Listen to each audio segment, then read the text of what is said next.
Good morning. I'm Savannah Sellers. I'm Joe Fryer. Right now on Morning News Now, the next wave. As we enter the warmer spring months, COVID cases are on the rise in some major cities like Philadelphia, where an indoor mask mandate is set to be reinstated. So could other cities be next? And how are residents and businesses reacting?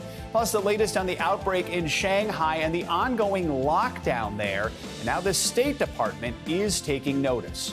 Also this morning, a new chapter. The rebuilding of Russian war efforts is putting the besieged city of Mariupol in Ukraine's east back in the spotlight.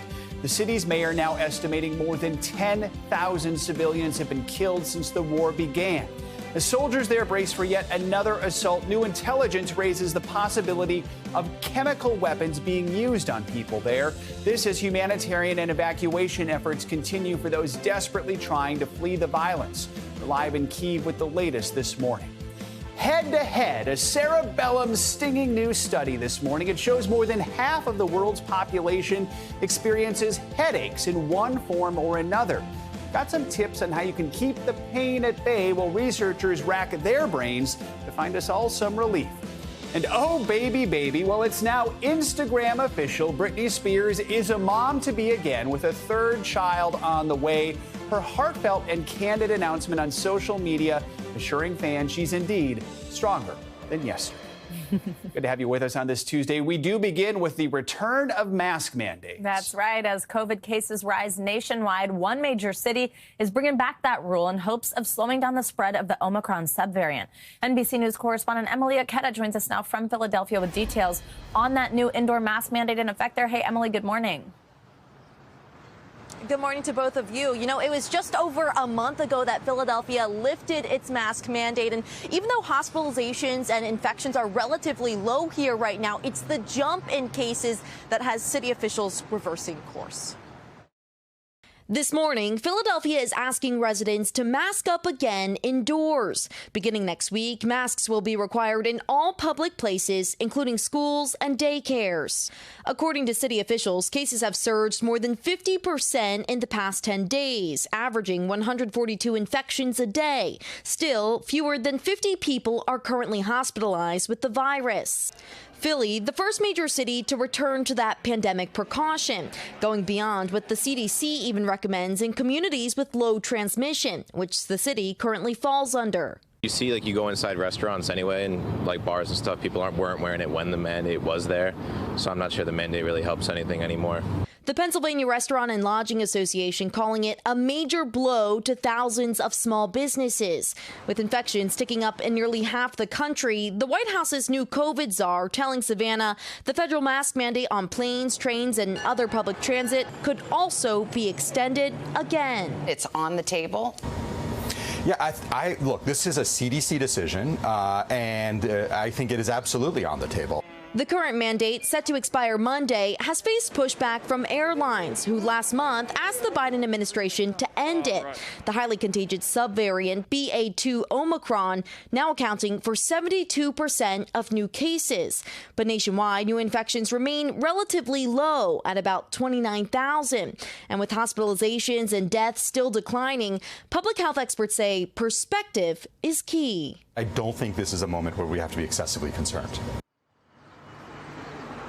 And as for that federal mask mandate during travel, Dr. Jha says a decision could come later this week. It's certainly something a lot of eyes will be on, with so many families gearing up to travel for the Passover and Easter holidays. Joe and Savannah. All right, Emily, thank you so much. Overseas, China is in the middle of its worst COVID surge since the start of the pandemic. Overnight, the U.S. State Department took a dramatic step, ordering all non-emergency staff in the city of Shanghai to leave the country. NBC News foreign correspondent Janice Mackey-Frayer has the latest from Beijing. Janice, good morning. Good morning, Joe. The U.S. State Department has ordered some U.S. diplomats and their families. They're not being given the choice to leave Shanghai because of the outbreak and concerns around how China's government is dealing with it.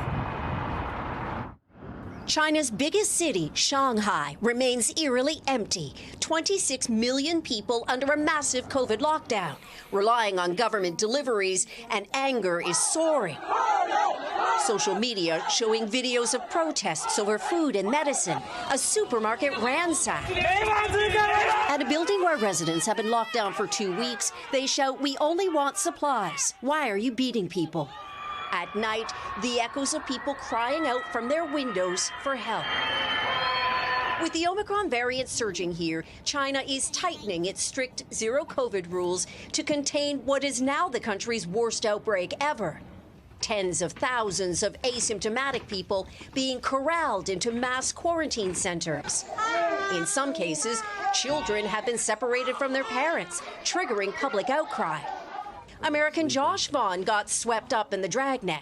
He's trying to keep his business going from a hospital. This is the hardest thing I've ever done in my life. 2 years into the pandemic, there is no easing up on zero COVID here. Robots patrol some streets, reminding people to wear masks. Here in Beijing, even when there's one case, an entire neighborhood is blocked off. You can see deliveries are passed through a window. In Shanghai, drones tell people to stay home. Control your soul's desire for freedom, it says, as more cities double down with restrictions. The economy is taking a hit, too. Shanghai is a major trade hub. The port there, one of the biggest in the world, and there are hundreds of cargo ships that haven't been able to dock. You add to that a lot of factories have had to close down under zero COVID, and there are real concerns that there's going to have this ripple effect of the lockdown on the global supply chain. Joe, Savannah, back to you. Already struggling so much. All right, Janice, thank you so much. NBC News medical contributor Dr. Uche Blackstock joins us now. Dr. Blackstock, great to have you with us. So what are you watching out for as China deals with this rise in cases, and what's the likelihood that this means this is an early indication that the U.S. is on the verge of another surge? Right. Good morning, Savannah. Well, I mean, I think what's happening in China was something that's inevitable. We're dealing with a highly transmissible variant.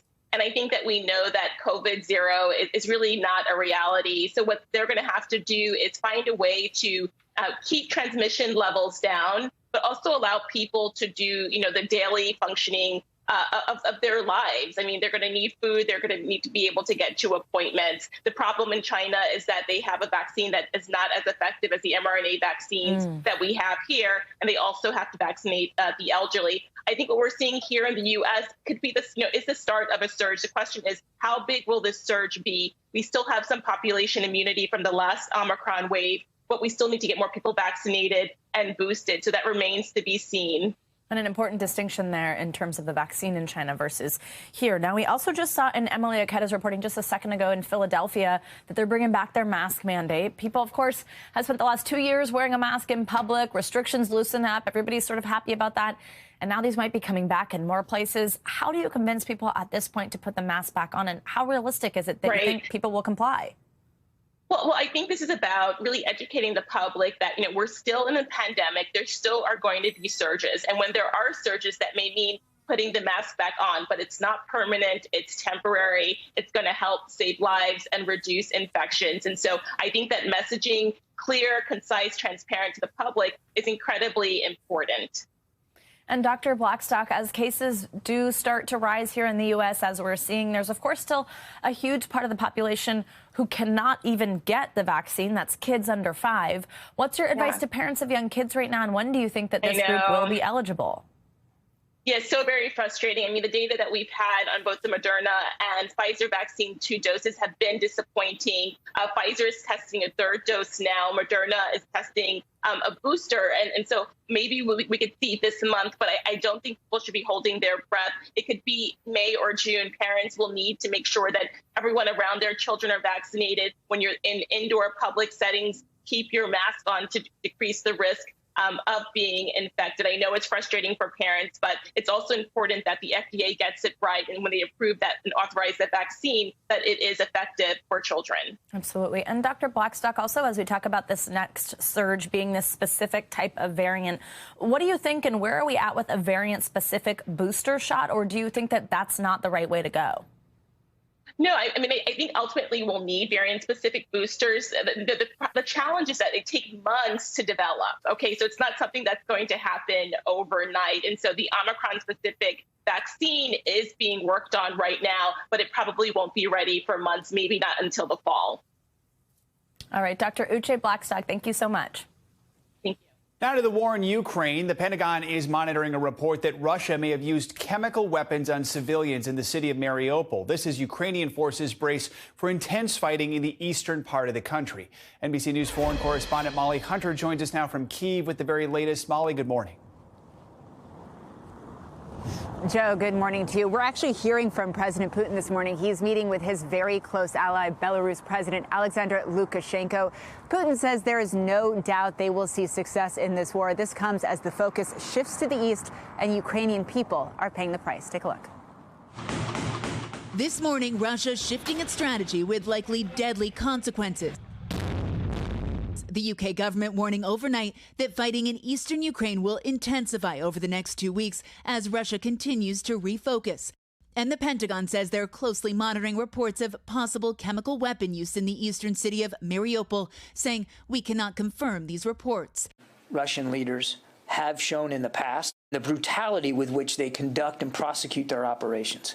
The UK says they are urgently working to verify these unconfirmed claims, first made on Telegram by the ultra-nationalist Azov battalion fighting in Mariupol.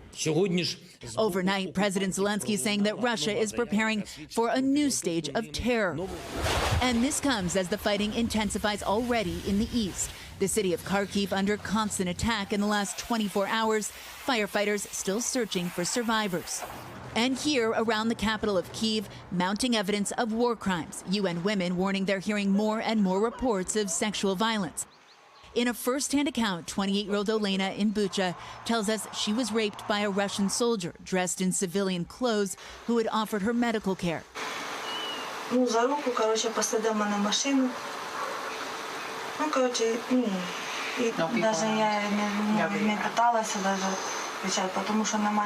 Olena and her husband Sasha fled the area after the attack.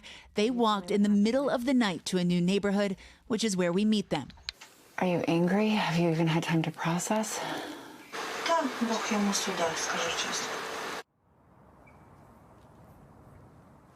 Now, under international law, rape is a war crime. But in Mariupol, Russian separatists have denied using chemical weapons. The UK is saying, though, if it turns out to be true, all options are on the table. Savannah, Joe? All right, Molly Hunter, thank you so much.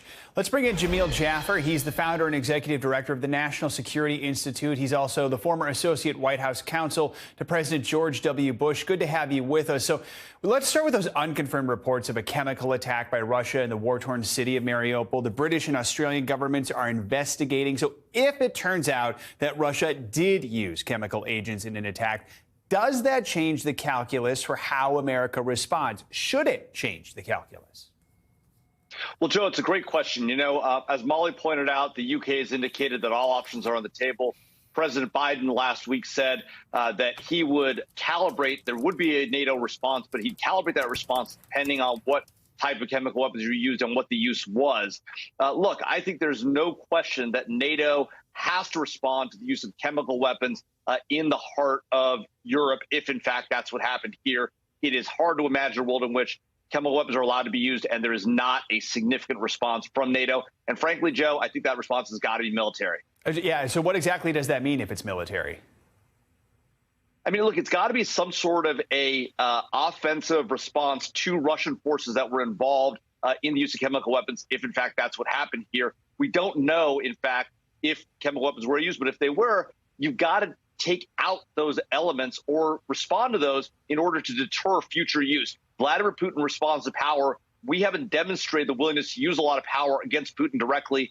He will continue to engage in these activities if we don't respond in that way, Joe. Now, Russia appears to be moving troops and military equipment to eastern Ukraine to prepare for that new offensive in the Donbass region. Do you think Ukraine is ready and properly equipped to combat this new attack? Can they mount the same counteroffensive in the east that we saw near Kyiv? Well, certainly Ukraine has the motivation and increasingly with the supplies coming in from NATO has the weaponry to respond effectively. The one challenge that they face, of course, is that the Russians can simply seek to outlast them and starve out their population and sort of bring the war directly to civilians as they have repeatedly over and over. We've seen the war crimes that Russian soldiers have committed against the people of Ukraine. It's going to be, at least for a while, something of a stalemate because the Russian forces that are coming back, to the east from Kyiv and other parts of Ukraine are largely demoralized. The new forces they're trying to bring in will take some time to come online. That means that this fight will go on for a long period. And the Russians, without a response from the West that's more than simply providing weapons, have little incentive to negotiate other than to continue to do what they're doing, which is attack the civilian population. And that's going to be hugely destructive to the people of Ukraine.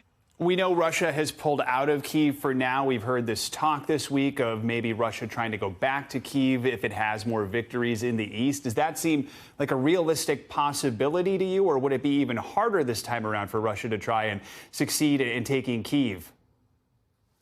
Well, look, at least for now, Russia's going to focus on the east as well as the south and try to grab that port city of Odessa.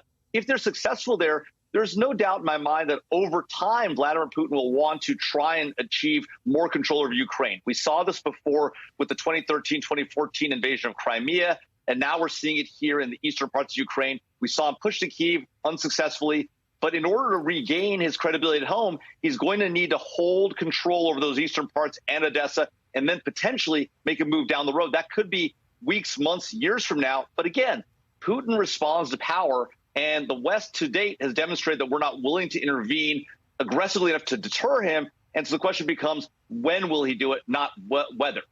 Jameel, let's talk about refugees. Poland alone has taken in more than 2.5 million Ukrainians in such a short period of time. We know countless families have welcomed refugees with open arms into their homes, but this is also placing a huge strain on the country. I mean, is it just too much to handle?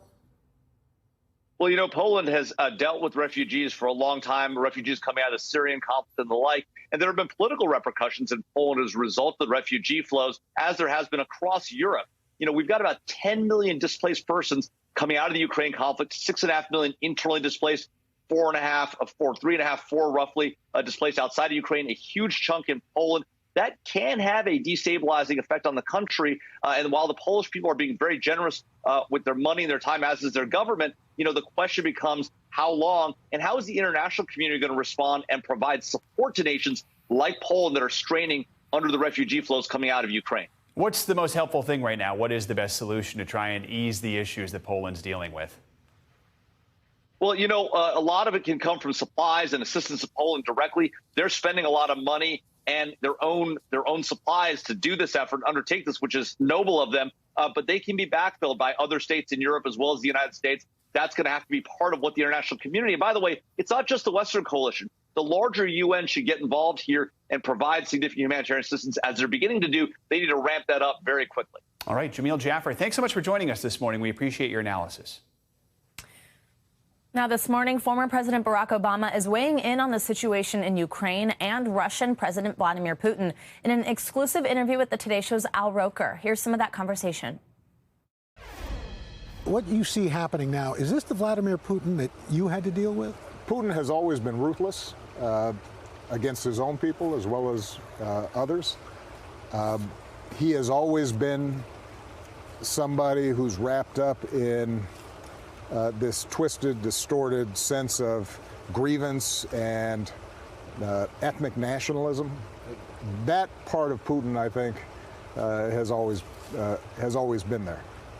What we've seen with the invasion of Ukraine is him being reckless in a way that you might not have anticipated 8-10 years ago, but you know, the danger was always there. Hindsight's 20/20, but I mean, you go back to Crimea. Do you ever think, could I have done something differently?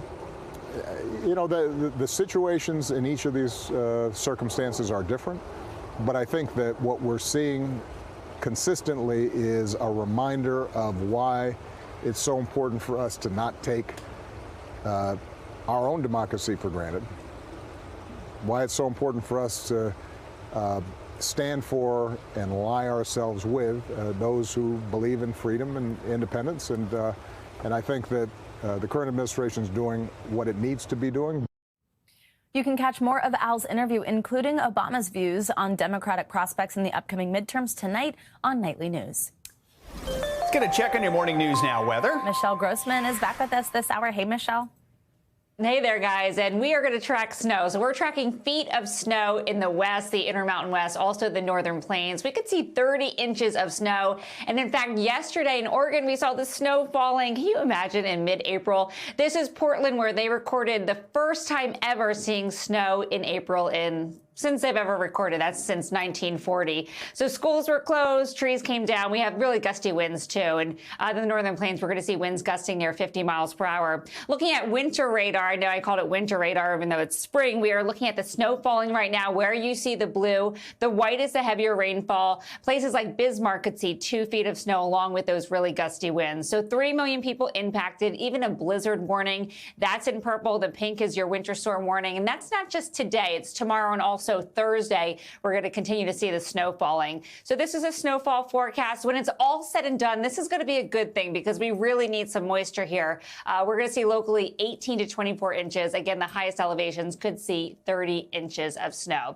That's on the cold side of the storm. On the warm side, we are tracking that severe weather, and we're tracking really warm air. So places in Texas could see the low 90s. Dallas, 86 degrees today. That's 10 degrees above what is typical for this time of year. Even as far north as Dodge City, 87 degrees, 22 degrees above normal for this time of year. You're kind of indicating that we have those ingredients for this severe weather today. Charlotte, you will be at 80. And then tomorrow, we're going to see that warm weather sticking around, temperatures in the 70s and 80s for a good part in the Northeast, also the Ohio Valley. So finally, the Northeast feeling a little bit closer to spring. We've been so gray and so chilly the past few weeks. Tomorrow, New York City, 68 degrees. Washington, D.C., 81. That's 15 degrees above what is typical for this time of year. And we're going to keep it mild as we go through a later part of the week. By Friday, 68 degrees in New York City, 66 on Saturday. So I do want to mention this. We do have a severe threat today. Also, we're looking at 60 million people tomorrow, where we could see damaging winds over 60 miles per hour. We could see hail up to 2 inches. Yesterday, in places like Arkansas, Oklahoma, we saw some very large hail. And in Arkansas, we recorded a 4.5-inch hail piece. And that's as big as a softball. We're going to see winds gusting over 60 miles per hour. So the bullseye here, we're looking at St. Louis and Nashville, Little Rock, Shreveport, and Jackson. That's the enhanced risk. That's where we're likely going to see the severe weather. And we could see tornadoes up to an EF2. So we're going to continue to track this for you guys. Oof, my yeah. goodness. Softball. Big as a softball. Yeah. I know. All right, that's going to do damage. Yeah, for real. Oof, Michelle, thank you. And coming up, a high-stakes rematch to become France's most powerful politician. Yeah, that's right. Current President Emmanuel Macron set to once again face off against far-right challenger Marine Le Pen. The stakes couldn't be higher this time around. We've got the rundown next. France's high-stakes presidential election has been whittled down to the final 2 candidates after Sunday's first round. Current President Emmanuel Macron will go up against far-right candidate Marine Le Pen. The two faced off in 2017, but this year might be an even closer race. NBC's Ann Thompson takes a closer look. A rematch runoff in the battle for the most powerful politician in France. Current President Emmanuel Macron and far-right candidate Marine Le Pen. The two will face off on April 24th as a repeat of their 2017 election. Macron beat Le Pen 5 years ago in a landslide. But the world has changed, as has the political landscape in France.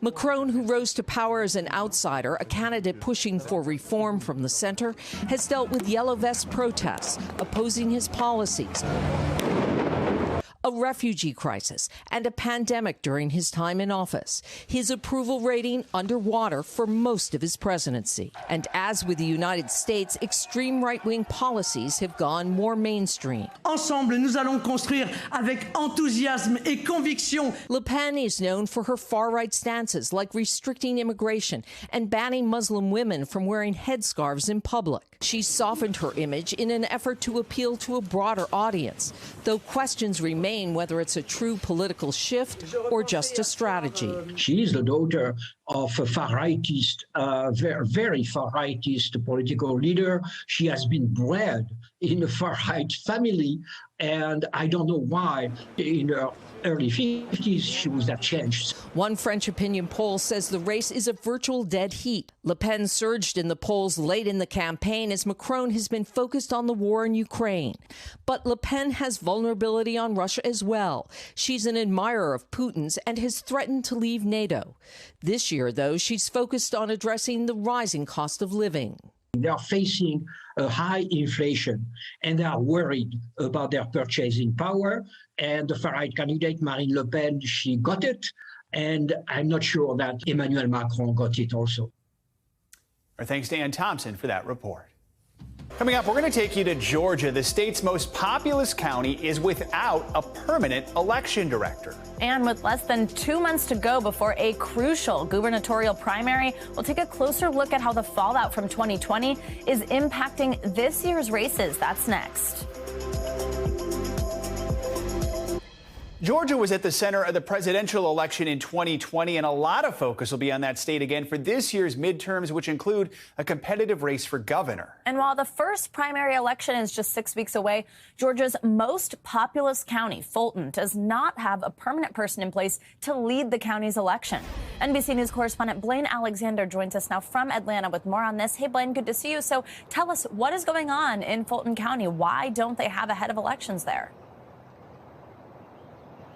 Well, I think one of the first things we want to do is really just kind of set the scene about Fulton County. You did it so well, but this is a place, remember, the eyes of the world were on Georgia, and they're going to be again when we talk about the 2022 midterms. This is a hotly contested gubernatorial race. You've also got a Senate race here that so many people are going to be watching. But remember, after 2020, this was the state where President Trump really set his sights and said that there was widespread cheating here, which, of course, a number of recounts have shown that that's not the case.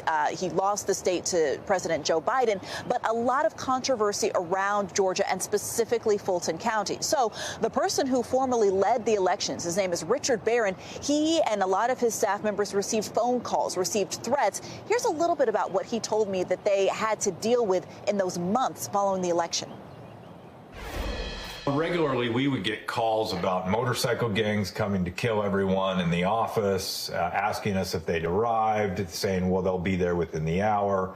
The N-word was thrown around with impunity.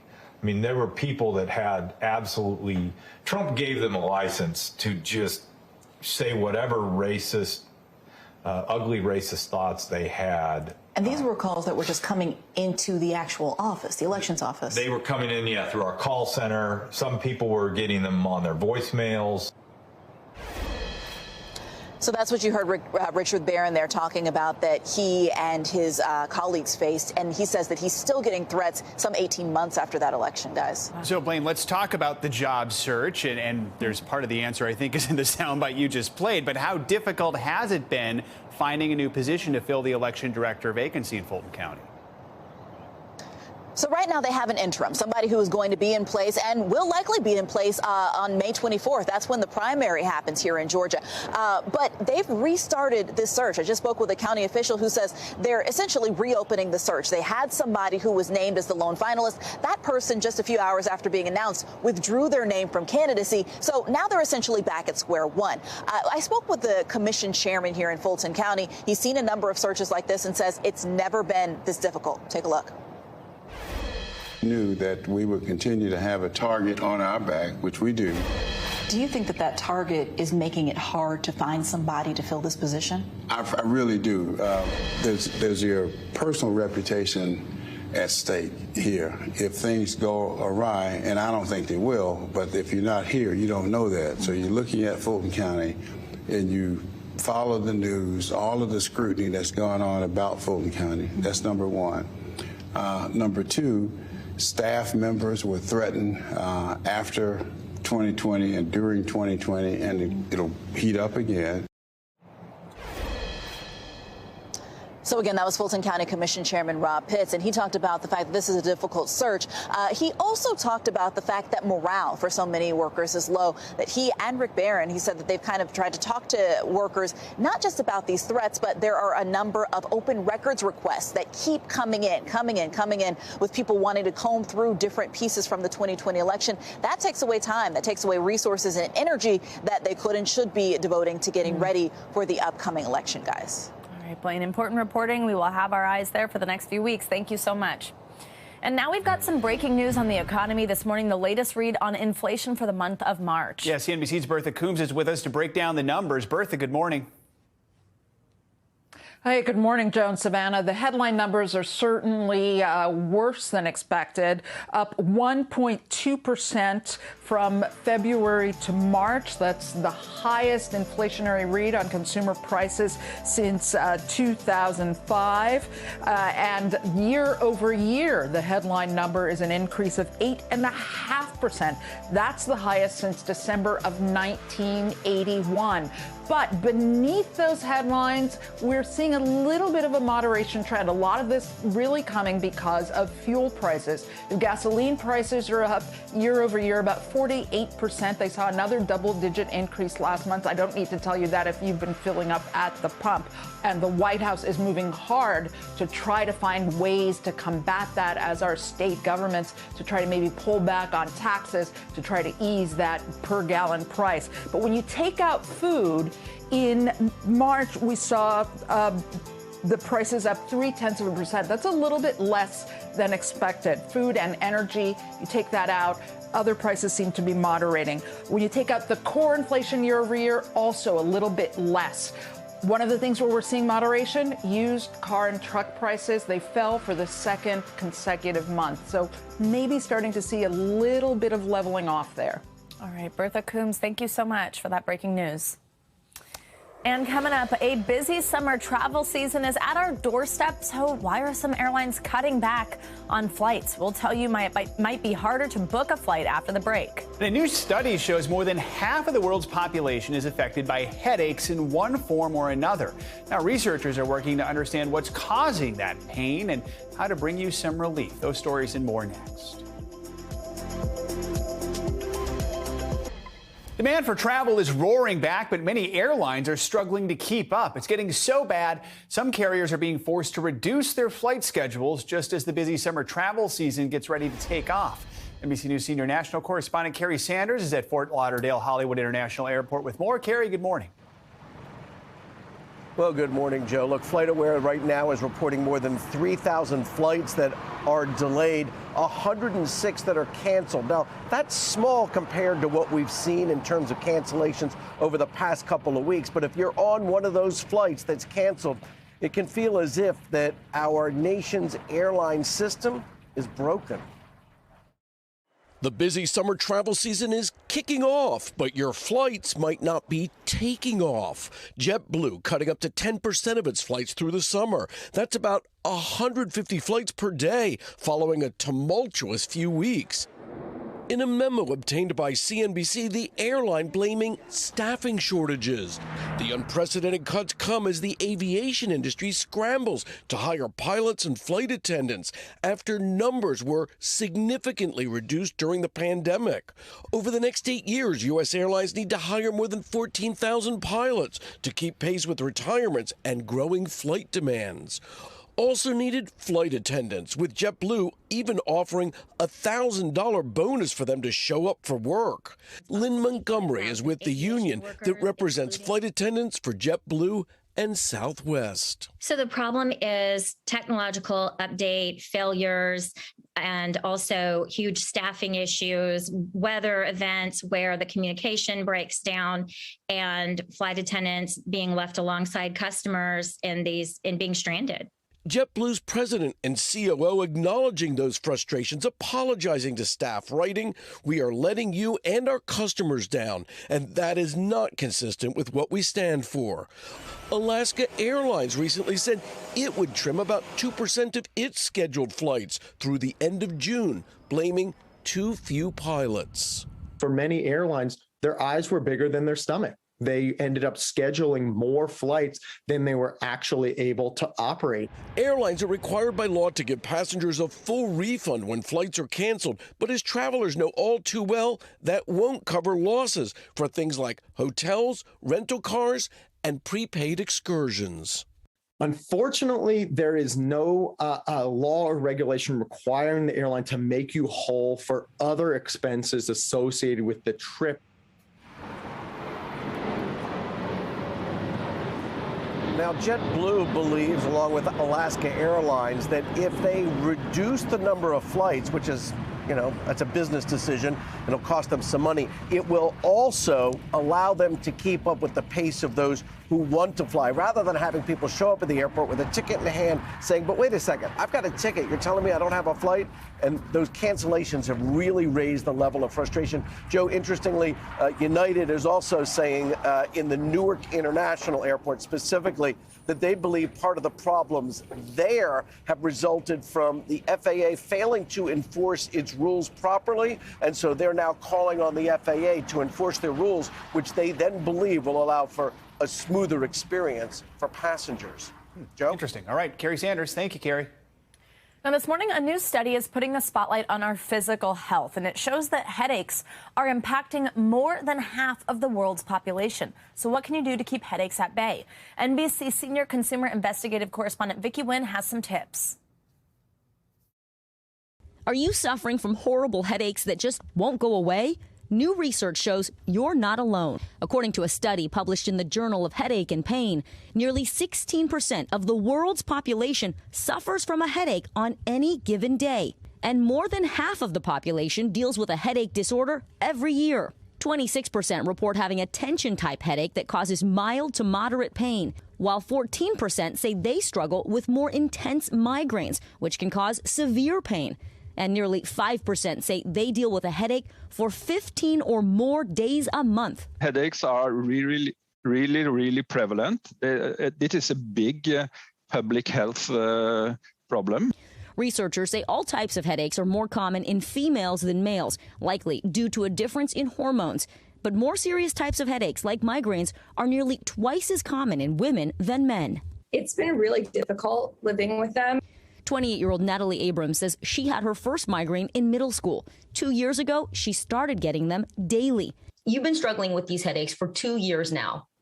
What is your hope for getting better? I've now seen 4 different neurologists. I've tried so many different medications. I get the migraine protocol of Botox every 12 weeks, and that has been an incredible help. While chronic headaches can be debilitating, experts say there are ways to help ease the pain. Look for different stressors in your life, like lack of sleep, that could be triggering your headache. Be mindful of things like excessive noise or bright lighting that could worsen your condition. And make sure to consult your doctor about any preventative medication you could be taking. Savannah and Joe, Natalie says she is currently working with doctors at the Mayo Clinic for treatment. She says along with stress, unexpected changes in weather or even barometric pressure can bring on her migraines. She says people should really be persistent in seeking treatment and make sure that you get multiple opinions so that you can find a solution that really works for you. Savannah? Wow, Vicki, such good information. As a migraine sufferer, I appreciate it, and just the fact that it's being studied because it really can be debilitating. Thank you so much. Great report. The recent rise in mortgage rates is adding more problems to the plates of potential homeowners. Add in continued supply shortages, plus the start of the busiest stretch of the home buying season, and many Americans are being priced out of some neighborhoods entirely. CNBC real estate correspondent Diana Olick spoke with a well-known real estate broker, the star of a Bravo reality show, to get his take on what's happening. It's the heart of the spring housing market, and it's already super hot. Competition is fierce, and bidding wars are back. Home prices are up 20% from a year ago and are expected to rise 6% more this year, according to CoreLogic.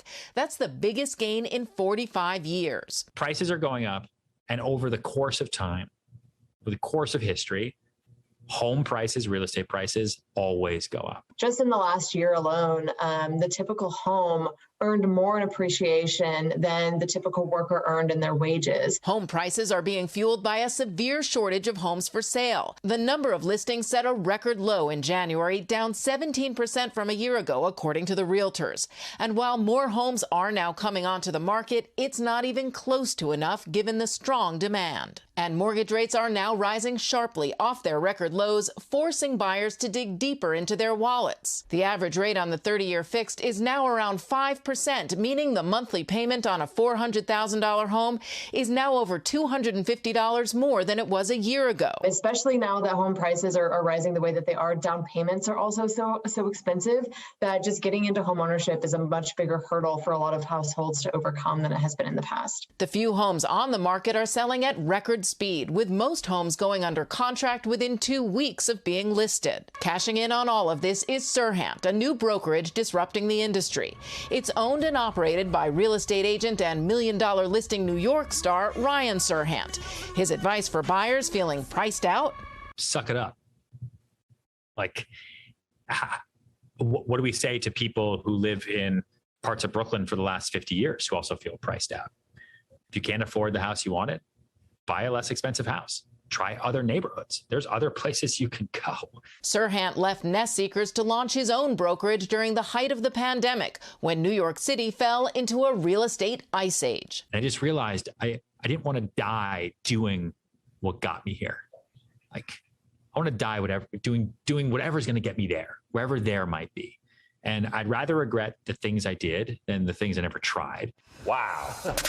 Serhant had helped build a major bi-coastal brokerage, selling some of the most expensive properties in the country before setting off to start his own company. Ignorance is bliss. It's probably my secret sauce, is that I don't think things fully through all the time. Because if I did, I would talk myself out of everything cool. Welcome to the penthouse. In the firm's first fiscal year, it did over $1 billion in sales. Serhant describes his rough road to success in his new book, Big Money Energy. Listen, I coined the term big money energy a long time ago because it was something I didn't have any of, right? I did not have a lot of money. I didn't have a whole lot of energy because it's easy to choose negativity. Serhant got into New York real estate just when the subprime mortgage crisis hit. Now, one of the biggest names in the business, he still remembers starting out with nothing. I'll never forget not having money in this city. I'll never forget crying and not knowing what to do. Do I guess I just go to my parents? I had friends who would take me to dinner, and I will never forget any of them. What turned it around, he said, was realizing he had to shake his insecurities. My career, I think, really took off when I realized I didn't need anyone else to provide me with an opportunity. Opportunities are everywhere if you're comfortable with being uncomfortable.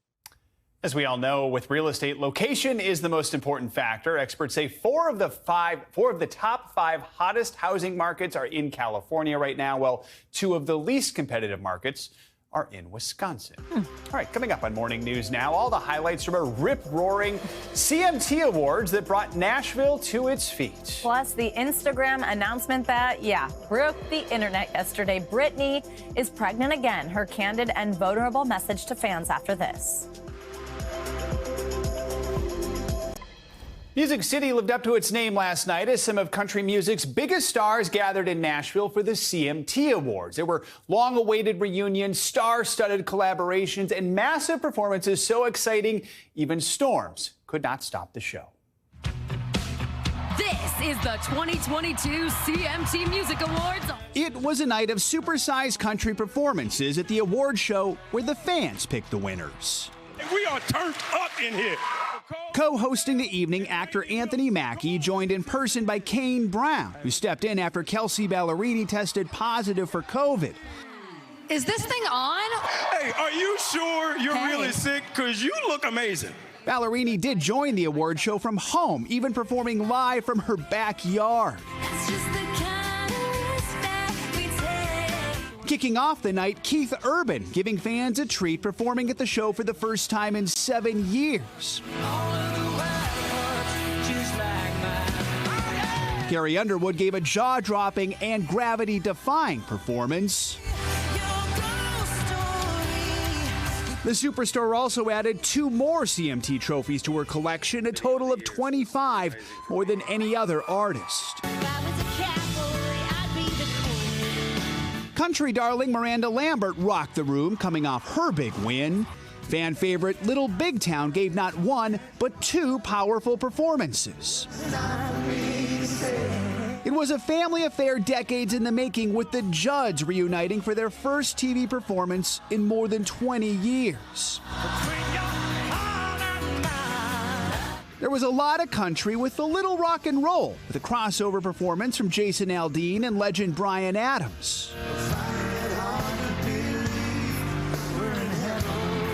Maddie Front, one half of duo Maddie and Tay, gave an emotional acceptance speech, her musical partner watching remotely with her baby girl born 12 weeks premature.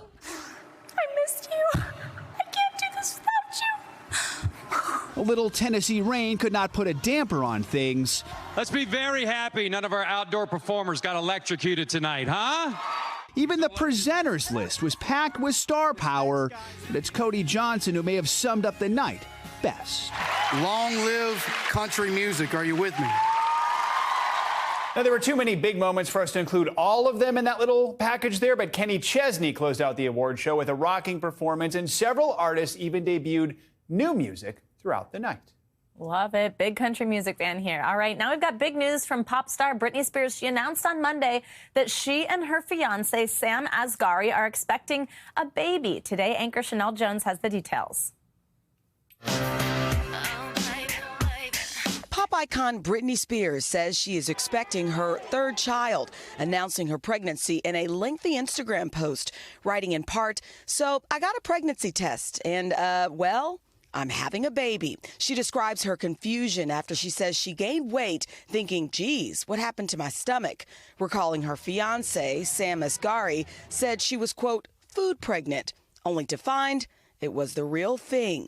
Asghari later also speaking out on Instagram, writing, "Fatherhood is something I have always looked forward to and don't take lightly." The news comes 5 months after a judge ended Britney's 13-year conservatorship with her father, Jamie Spears. The singer describing the arrangement as abusive in an explosive testimony last June, alleging her conservators would not let her get married or have more children, even preventing her from removing an IUD. Since the dissolution, Britney has celebrated her newfound freedom, getting engaged to Asghari in September. Look at that. You like it? And now, with a baby on the way, the singer is confronting her hardships with pregnancy, writing about past, quote, perinatal depression when having her 2 sons with ex-husband Kevin Federline, saying, "I have to say it is absolutely horrible." But now looking forward to the future, ending her announcement, spreading lots of joy and love. All right. Thank you to Chanel Jones for that. Good for them. That does it for this hour of Morning News Now. But the news continues right now.